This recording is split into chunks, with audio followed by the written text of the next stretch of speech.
Okay, let's talk about Pythagoras Theorem. So we probably should start with what we're talking about. Pythagoras was this old Greek dude. And in fact, there's not a lot known about him, really. We don't know if he was the one that came up with this theorem or if it was someone he was working with. He actually started this secret sort of maths club that was very hard to get into. And they only accepted the very brightest of people.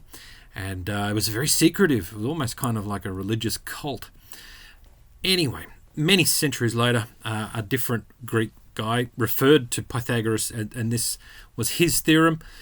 The reality is, we know that it's been around a lot longer than when Pythagoras was alive, but it's all about triangles. So, a particular type of triangle. Here we have a right-angled triangle.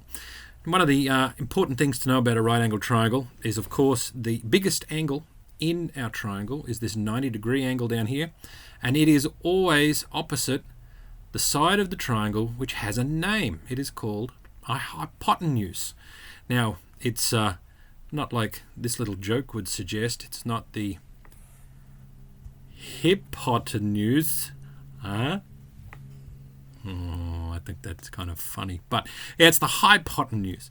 Righto? So the hypotenuse is a very important thing. Now, of course, how we understand the Pythagoras' theorem is written as such.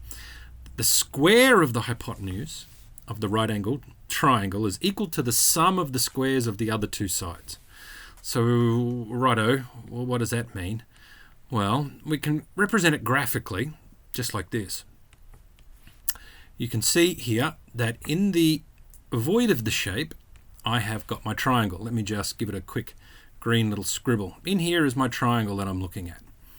And what Pythagoras' theorem says is that the square of the hypotenuse, so that's this side here, and we normally call it C, so the square of that, so this whole area in this large red square would be C squared, is equal to the sum of the other two sides squared.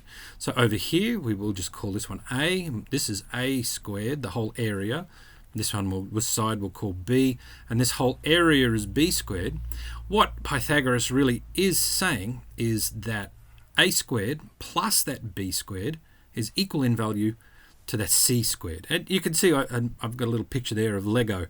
If you were to count all the little studs here, you will see that that is correct. Well, let's do that. We have got 9 over here, we've got 16 over here, and in the red we've got 25. And so what Pythagoras is saying is that if we add the 9 and the 16, it should equal 25, and guess what? It does. So we can actually prove it ourselves using very primitive drawing tools that I have at my disposal right here. Let me show you. Here I have got the same image, right? It's repeated twice. I have got my initial triangle right here. Here it is, A, B, and there's my C right there. I've put a blue box around it just so you can see the bounds of what I'm talking about, and I've repeated it, the same shape, 4 times. Here it is up here, and over to the side, and over to the side. So what I ended up with was this void, and the area of this void in here is C squared. Okay, so that's important. Now, what I'm going to do is manipulate the other one I've drawn over here just quickly to see if I can get it to work. I'm going to take these particular triangle and I'm going to push it up onto this spot right here.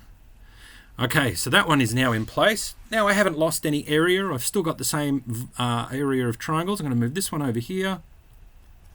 And I'm going to take this one and I'm going to move it down. Okay, and you might be thinking, well, what does that prove? Well, I haven't lost any of my triangles.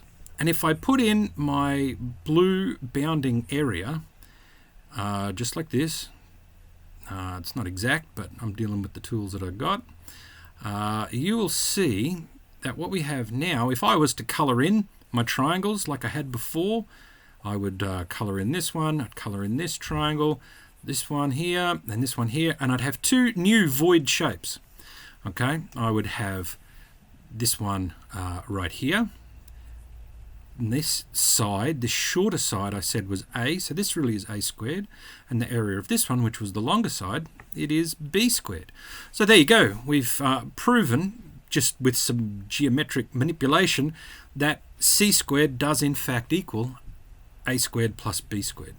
Okay, so we're going to use this theorem, this Pythagoras theorem, to investigate how we can work with that and solve some sides of triangles.